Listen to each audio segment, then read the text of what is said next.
US to provide defense support to KSAM threats from Yemen Houthis.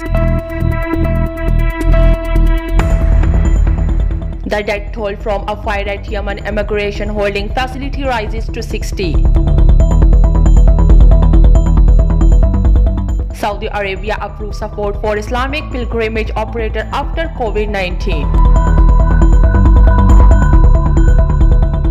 US Special Envoy for Afghanistan due to arrive in Qatar today.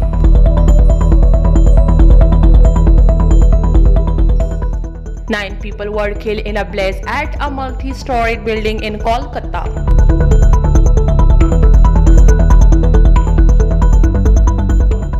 India clamps down on freedom of speech by filing criminal charges against journalists.